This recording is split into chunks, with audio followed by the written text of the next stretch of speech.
1997 की बात है। पंजाब से एक आतंकवादी फर्जी पासपोर्ट पर रवि शर्मा के नाम से भागकर कनाडा पहुंच जाता है और उसके लगभग 26 साल बाद उस आतंकवादी की वहीं पर एक गुरुद्वारे में हत्या हो जाती है, जिसका वो तब तक प्रधान बन चुका होता है। और उसकी एक हत्या ने आज दुनिया के जो दो बड़े देश हैं उनके संबंधों को धरातल पर पहुंचा दिया है। G20 की बैठक के बाद कनाडा के प्रधानमंत्री जस्टिन ट्रूडो जब अपने देश पहुंचते हैं तो एक सप्ताह बाद ही वो अपनी पार्लियामेंट में एक बयान देते हैं और कहते हैं कि वो जो आतंकवादी मारा गया था, हरदीप सिंह निज्जर, उसकी हत्या में एजेंट भारतीय गवर्नमेंट एजेंट हैं, उनके हाथ होने का शक है। और वो एक शब्द का प्रयोग करते हैं कि क्रेडिबल एलिगेशन है। क्रेडिबल एविडेंस तो हो सकते हैं, लेकिन क्रेडिबल एलिगेशन कैसे हो सकते हैं ये जस्टिन ट्रूडो ही जानते हैं। और उसके बाद एक जो सिलसिला शुरू होता है, जस्टिन ट्रूडो कनाडा से एक भारतीय डिप्लोमेट है उसको निष्कासित कर देते हैं और जवाब में घात प्रतिघात की एक जो ऐसी श्रृंखला शुरू होती है जिसमें भारत कनाडा के एक डिप्लोमेट को निष्कासित कर देता है। उसके बाद कनाडा एक एडवाइजरी जारी करता है कि कैनेडियन सिटीजन मणिपुर और कश्मीर ना जाएं। भारत एक एडवाइजरी जारी करता है कि जो इंडियन सिटीजन्स हैं वो कनाडा के अंदर अलर्ट रहें, वहां पर खासकर जो स्टूडेंट्स हैं वो ध्यान रखें कि वहां कुछ भी हो सकता है। और उसके साथ ही ये सब 72 घंटे के अंदर होता है। वो आज वहां पर एक और जो आतंकवादी गैंगस्टर है उसकी हत्या कर दी जाती है और हत्या की जिम्मेदारी भारत के दो गैंगस्टर्स हैं वो लेते हैं। साथ ही भारत कनाडा के जो सिटीजन्स हैं उनको जो वीजा देने का काम है उसको भी सस्पेंड कर देता है। उसका कहना है कि जो इंडियन डिप्लोमेट्स हैं कनाडा में उनके ऊपर उनकी सुरक्षा को खतरा है, इसलिए हम वीजा देने की जो प्रोसेस है उसको सस्पेंड करते हैं। आज हमारे साथ हैं चंडीगढ़ के वरिष्ठ पत्रकार, टाइम्स ऑफ इंडिया के रेजिडेंट एडिटर रहे अजय भारद्वाज। इन्होंने पंजाब में आतंकवाद के दौर को अपने सामने देखा है, उसको रिपोर्ट किया है, उसको बहुत पास से परखा है। और यदि मैं ये जानना चाहूंगा कि ट्रूडो ने जो ये जिन्न का पिटारा खोल दिया है और उसके बाद अभी तो पता नहीं इसमें क्या क्या और हो सकता है, क्या वो जिन्न का ये पिटारा बंद कर पाएंगे? क्या कहीं वो कनाडा के पप्पू तो साबित नहीं होंगे? पहले तो मैं आपका धन्यवाद करना चाहता हूं। आपने मुझे ये अवसर दिया आपके चैनल पे आके बात करने का, और मैं आपके सभी दर्शकों को भी शत शत नमन करता हूं, सबको प्रणाम करता हूं। और आपका जो सवाल है वो बड़ा सार्थक है। ट्रूडो ने जो काम किया है वो इंटरनेशनली जिसे कहते हैं कि एक उसके लिए उसको सारी चीज को संभालना बहुत मुश्किल होता है, क्योंकि उसमें एक बेसिक जो फैक्ट है वो सिर्फ ये है कि एक तो वो निज्जर के मर्डर के बारे में बात कर रहे हैं, जिसके बारे में पिछले 4 महीने से कनाडा की पुलिस ने कोई एविडेंस नहीं कलेक्ट किया है। कोई उसके बारे में इन्वेस्टिगेशन में प्रोग्रेस नहीं हुई है। ना उन्होंने ये आइडेंटिफाई किया कि कौन लोग करके गए थे, ना उन्होंने ये आइडेंटिफाई करने का प्रयास किया अभी तक कि उन लोगों की बैकग्राउंड क्या है। तो ऐसी स्थिति में एक इंटरनेशनल स्टेटमेंट देना कि हमें इंडिया के ऊपर शक लगता है, और शक लगता है मतलब जैसे आपने कहा परसीव्ड है ये सारा, तो परसीव्ड एलिगेशन तो होते नहीं है, आइदर दे आर एलिगेशंस और दे आर नॉट एलिगेशन। ये तो डे ड्रीमिंग है एक तरह से, अगर जैसे ट्रूडो की भाषा को अगर हम भी प्रयोग करना चाहें। और दूसरी सबसे बड़ी बात ये है कि आज जैसे एक और मर्डर हुआ है वहां पे, वो भी एक खालिस्तानी सिख टेररिस्ट का हुआ है, और उसमें एक लॉरेंस बिश्नोई नाम का गैंग है जिसने अपनी उसका मतलब रिस्पॉन्सिबिलिटी ली। तो ये जो सारी चीजें हैं, ये कहीं ना कहीं इंटरनल कॉन्फ्लिक्ट जो वहां चल रहा है लोगों का, उसका एक अंजाम है। निज्जर भी जहां मारे गए थे, वो जबरदस्ती उन्होंने उस गुरुद्वारे पे कब्जा कर लिया गया था, जैसा कि मैंने अपनी रिपोर्ट्स जो मैंने देखी हैं उनमें नजर आता है।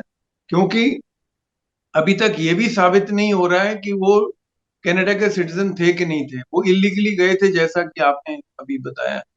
बाद में उन्होंने जाके लीगैलिटी के लिए एक शादी की थी, वो उसको भी मतलब कैनेडियन कोर्ट्स ने रिजेक्ट कर दिया। लेकिन सडनली उनको मिला है कि नहीं मिला, इसका अभी तक प्रमाण नहीं मिलता है, लेकिन शायद वो सिटीजन होंगे, इसीलिए इंडिया ने अभी तक काउंटर नहीं किया उसको। तो ये सारी जो स्थिति है, इसको ट्रूडो ने जो इंटरनेशनल लेवल पे ला के खड़ा कर दिया है, तो मुझे लगता है ट्रूडो कहीं ना कहीं एक बहुत कमजोर जमीन के ऊपर खड़े हैं, और बहुत कनाडा को एक बड़ी एम्बैरसिंग सिचुएशन की तरफ ले जाएंगे वो। क्योंकि कल को सारा विश्व उनसे पूछेगा कि अगर निज्जर का कत्ल हुआ है, आपने कहा था कि इंडियन एजेंसीज का सस्पेक्टेड हैंड है, तो आपकी जो पुलिस है उसने क्या प्रमाण दिया है? अभी तक 3 महीनों में प्रमाण नहीं आया। आज इंडिया ने कहा है कि हम आपको इन्वेस्टिगेशन करने में हेल्प करते हैं। अगर इंडिया रेडी है to to help them in investigation, तो उनकी तरफ से कोई ऐसा वो नहीं आया अभी तक कि हमें ये बताइए ये कौन था, वो कौन था, ऐसा था नहीं था। क्योंकि उनको मालूम ही नहीं है कि कौन लोग ये सब कर रहे हैं। और अगर आपकी पुलिस, कंट्री की पुलिस इतनी कमजोर है, आपका कंट्री का सिस्टम इतना कमजोर है कि जहां एक मर्डर होता है, मर्डर में आप ये नहीं जान पाते हो कि करने वाला कौन है, उसके पीछे कौन है, और सडनली आप एक पार्लियामेंट में जाते हो, अपनी पार्लियामेंट को भी सडनली बुलाया उन्होंने। वो पार्लियामेंट कोई लिस्टेड नहीं थी पार्लियामेंट, क्योंकि G20 से वापस गए थे वो। तो वो उन्होंने सडनली बुलाया और वहां जाके उन्होंने एक बड़ी लूज स्टेटमेंट दे दी कि मुझे लगता है कि इंडिया का हाथ, मुझे लगता है इंडिया का हाथ है। इससे ये इंडिया को घबराना किसी भी स्थिति में नहीं चाहिए, क्योंकि मुझे कुछ भी लग सकता है। तुम्हें लगता है तो उसे प्रूव करो। और प्राइम मिनिस्टर के मुंह से, प्राइम मिनिस्टर ऑफ कनाडा के मुंह से इस तरह की लूज स्टेटमेंट आना और उसको पब्लिकली कहना पार्लियामेंट में आके, ये अनडिप्लोमेटिक है। ये इंटरनेशनल रिलेशंस में कभी देखा नहीं गया है आज तक। पहली बात है कि जो भी चीजें होती हैं वो कंट्री के अंदर रहती हैं, जब तक प्रमाणित ना हो जाए। कभी कोई कंट्री किसी दूसरे कंट्री पे दोष तब तक नहीं लगाता जब तक प्रमाणित ना हो। लेकिन ट्रूडो ने ये दुस्साहस किया है भारत के ऊपर उंगली उठाने का। इसको मुझे लगता है कि अगले 10-15 दिन में ट्रूडो एक्सपोज भी हो जाएंगे अच्छे से, और ट्रूडो को अपनी पॉलिटिकल इमेच्योरिटी, अपनी पॉलिटिकल जो है उनका बचपना, वो सारा सारे विश्व के सामने अब आने वाला है। क्योंकि अभी तक उन्होंने कोई ऐसा प्रमाण नहीं दिया है कि भारत का इन्वॉल्वमेंट है। और भारत का इन्वॉल्वमेंट लोकल इश्यूज में क्यों होगा? बहुत सीधी सी बात है। आज भी जैसे एक मर्डर हुआ है, एक मर्डर हुआ है, वो गैंगस्टर्स की अपनी वॉर है, उनका संघर्ष है, उनमें से वो एक अंजाम निकला आज। तो उसमें भी क्या ट्रूडो कल को पार्लियामेंट में जाके कहेंगे कि अगर लॉरेंस बिश्नोई ने ये जो दायित्व लिया है ये गलत है, लेकिन ये इंडियन एजेंसीज का काम है। तो ट्रूडो कहीं ना कहीं इंटरनेशनल रिलेशंस को बड़े हास्यप्रद स्तर तक ले जा रहे हैं। और मुझे लगता है कि कनाडा जो है as a country, it should wake up to the to the frivolity of Trudeau stature. Trudeau का जो कद है, मुझे लगता है हर दिन बौना होता जा रहा है। ट्रूडो हर दिन अपने अपने दायित्व का निर्वाह नहीं कर पा रहे हैं, और simply because he is a minority government, और उस वजह से वो छोटे छोटे मतलब क्या कहते हैं, क्लचेस के ऊपर, क्लचेस का सहारा लेके अपने आप को सरवाइव करना चाहते हैं। तो मुझे लगता है सारे कनाडा के लिए और सारे विश्व के लिए, इंटरनेशनल डायलॉग के लिए ये बड़ा चिंतनीय विषय। अजय जी, आपने अभी यो कहा कि वो जो इन्वेस्टिगेशन है, जो कैनेडियन इन्वेस्टिगेशन है, वो जैसे जैसे आगे बढ़ेगी, 15-20 दिन के अंदर है, ट्रूडो है, उनकी परेशानी भी वो बढ़ेगी। पर वो जो कैनेडियन इन्वेस्टिगेशन है, उसमें मैं आपको, मतलब है, आपके भी ध्यान में होगा और मुझे भी, क्योंकि मैंने भी वो दौर देखा है। जब 1985 में एक कनाडा से एक कनिष्क एयर इंडिया का जो विमान है भारत आता है, तो उसके अंदर कनाडा में बम रख दिया जाता है, और उसमें 329 जो लोग हैं जो उसमें सवार थे, वो मारे जाते हैं। और उसमें से 268 लोग कैनेडियन सिटीजन थे वो इंडियन ओरिजिन के, ज्यादातर सिख थे। वो मारे गए, आयरलैंड के अंदर ये विस्फोट हुआ। लेकिन आज तक उसकी जांच है, उसकी इन्वेस्टिगेशन है, वो कंप्लीट नहीं हो पाई। उसके अंदर केवल एक आदमी को सजा मिली, और वो भी 10 साल की जेल भुगतने के बाद बाहर आ गया। आज तक ये पता नहीं चला उसमें बम किसने रखा था, उस कौन सी प्रेसी के अंदर कौन कौन शामिल थे। तो क्या आज ये जो एक मर्डर है उसका इन्वेस्टिगेशन ये प्रॉपर कर पाएंगे? 3 महीने निकल गए हैं, अभी तक ये पता नहीं लगा पाए कि इसमें इन्वॉल्व कौन थे, कौन लोग थे, नाम क्या थे उनके। अचानक वो ट्रूडो खड़े हुए, उन्होंने क्रेडिबल एलिगेशन है कह के, और ये एक पिटारा है वो खोल दिया।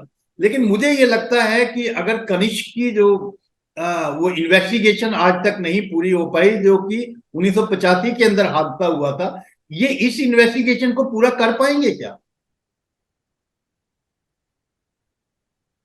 इन्होंने इन्वेस्टिगेशन अभी तक शुरू ही नहीं की है।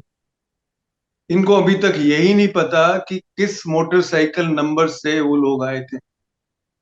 अगर इनको पता है तो इनको अभी तक सार्वजनिक करना चाहिए था। इनको अभी तक ये नहीं पता कि कितने लोग आए थे। मुझे तो हैरानी होती है कि कनाडा की पुलिस किस तरह से मर्डर्स को रैंडमली छोड़ देती है, किस तरह से इतना केयरलेस पुलिस इन्वेस्टिगेशंस होती है। हमारे इंडिया में अगर कोई इस तरह का मर्डर होता है, मुझे नहीं लगता कि किसी प्रदेश की या देश की पुलिस इस तरह से 3 महीने तक ये ना जान पाए कि उसकी स्थिति क्या है, वो उसकी आइडेंटिटी क्या है, उसने क्या किया, उसने क्या नहीं किया। तो कनाडा का अपना तरीका हो सकता है, मैं ज्यादा उसके बारे में टिप्पणी नहीं कर सकता हूँ क्योंकि मैं दूसरे देश का मसला है। लेकिन एक बात की हैरानी जरूर होती है कि 3 महीने के बाद आज तक आपको ये नहीं पता कि मर्डर करने वाले 2 बंदे थे, 3 थे या एक था। आपको ये नहीं पता कि वो मोटरसाइकिल पे आए थे या क्या किया। आपको ये नहीं पता किस औजार से उन्होंने, किस किस मतलब वेपन से। नहीं तो सडनली आप जहां पे फायरिंग होती है उससे आप वेपन आइडेंटिफाई करते हैं, वेपन आइडेंटिफाई करके इमीडिएटली आप क्रिमिनल के पास जाने का प्रयास करते हैं। अगर 3 महीने में कनाडा, जिसको हम एक वर्ल्ड का one of the leading countries मानते हैं, तो जो भी हमारे कंट्रीज हैं, अमेरिका, कनाडा, ऑस्ट्रेलिया, और ये जिनके नाम पे हमारे पंजाब के बच्चे बड़े उत्साहित रहते हैं ज्वाइन करने के लिए, थिंकिंग कि ये बहुत बड़े एक एक मतलब प्रगतिशील कंट्री है और ये है वो है। तो ऐसे कंट्री की अगर पुलिस ये ना जान पाए, और उसके बाद, और ये सारा कुछ होने के बाद आज जो एक मर्डर हो गया, उसके बारे में क्या कैनेडियन पुलिस को पता होना चाहिए था? उनको सुरक्षित करने चाहिए सारे आतंकवादी। जो 22 आतंकवादी नेशनल इन्वेस्टिगेटिंग एजेंसी ने, एनआईए ने नेम किए हैं कल, कि जो कनाडा के अंदर बैठे हैं, तो अगर ट्रूडो उनके प्रति इतने सहानुभूति रखते हैं तो उनको सुरक्षा प्रदान करें। तो अगर सुरक्षा नहीं प्रदान की तो आज का मर्डर कैसे हो गया? आज का मर्डर अगर हो गया है तो क्या आज का मर्डर भी, जैसे मैंने आपसे पहले भी निवेदन किया, कि क्या इंडियन एजेंसीज करवा रही हैं सारा कुछ, या कनाडा, जिसे अंग्रेजी में कहते हैं, is becoming a hub of criminals? क्योंकि क्या कारण है कि जो लोग, जिनके पास कोई डॉक्यूमेंट्स नहीं है, जिनके पास पूरे कागज नहीं है, वो कनाडा में शरणार्थी बन के जाते हैं और वहां के सिटीजन बन जाते हैं। और आज से नहीं बन रहे, पिछले 20-25 सालों से कनाडा ने सब ऐसे लोगों को पनाह दी है जो लोग ड्यूबियस बैकग्राउंड से आते हैं, जो लोग सस्पेक्ट बैकग्राउंड से आते हैं, जो लोग के क्रेडेंशियल्स नहीं पता। अब वो वहां आके अपना चला रहे हैं साम्राज्य, क्योंकि वोट बैंक बन गया। अब जैसे वहां पे एक पार्टी है, new democratic party of Khalistan, जो ट्रूडो को सपोर्ट कर रही, तो कहा यह जा रहा है कि ट्रूडो जो है, new democratic party of Khalistan, जो एक वहां पे जगमीत सिंह है जो चला रहे हैं इस पार्टी को, तो उनके कहने पे, उनके इशारों पे ये सारा ये काम हो रहा है। मेरे पास कोई तथ्य नहीं है इस बारे में, लेकिन जो भी मैं कह रहा हूँ वो सिर्फ अखबारों के नजरिए से कह रहा हूँ, और या चर्चा जो मेरी ऑफिसर्स के साथ होती है उनके विषय में कह रहा हूँ। तो अगर आपने इंटरनेशनल रिलेशंस को इस स्तर पे ले आए हैं कि आपने दंत कथाओं पे इंटरनेशनल रिलेशन चलाने हैं, उसका कोई एविडेंस नहीं है, कुछ नहीं है, तो मुझे तो लगता है कि कनाडा एक बहुत गंभीर स्थिति की तरफ बढ़ता जा रहा है, और ट्रूडो ने उस गंभीर स्थिति की तरफ कनाडा को इंटरनेशनल लेवल पे ले जाने का अपनी तरफ से वो पूरा प्रयास कर रहा है कि ये कनाडा किसी तरह से इसके पिता जब थे, ट्रूडो के जो पिता थे, 2003 की बात है, 2002 या 3 की बात है, तो जब हमारी यहाँ गवर्नमेंट ने, वाजपेयी गवर्नमेंट ने पोखरण विस्फोट किया, तो ट्रूडो, इनके जो पिता थे, तो जस्टिन ट्रूडो के पिता, उन्होंने रिलेशंस समाप्त कर दिए थोड़ी देर के, कहने के लिए कि ये जो न्यूक्लियर एक्सपेरिमेंट किया है ये गलत किया है और हमारे से कुछ। तो मुझे लगता है कहीं ना कहीं कनाडा जो है वो एक बहुत असुरक्षित हाथों में कहीं ना कहीं चला जाता है, और लेकिन तरीके से चल रहा है कि नहीं चल रहा, लेकिन पंजाब के संदर्भ में सर्टेनली ये बहुत गंभीर समस्या पैदा हो गई है कि उन लोगों को शरणार्थी नहीं बनाते, उन लोगों को इलीगली एंट्रेंस देते हैं, उन लोगों को इलीगली वहां पे फॉस्टर करते हैं, उनको उनको उनको वहां पे मतलब पूरी उनकी रक्षा करते हैं और उनके लिए लड़ते हैं। अगर मर गया है निज्जर, तो आप उसकी इन्वेस्टिगेशन करके उसका हमें बताइए, सारे विश्व को बताइए, अमेरिका को बताइए, यूके को बताइए, ऑस्ट्रेलिया को बताइए, जो आपकी 5 आंखें हैं, ये जो 5 कंट्रीज हैं, New Zealand, Australia, England, Canada and America, ये 5 बड़े इनका एक इकट्ठा एक जोड़ बना हुआ है। तो आप उन सब में शेयर कीजिए कि ये हमें एविडेंस मिला है। एविडेंस कहीं मिल नहीं रहा। कनाडा की ऑपोजिशन पार्टी जो है, कंजर्वेटिव पार्टी, वो उनसे पूछ रही है कि आपके पास प्रमाण क्या है, जो आपने भाषा का किया उसका कोई प्रमाण है, लेकिन अभी तक कोई प्रमाण नहीं है।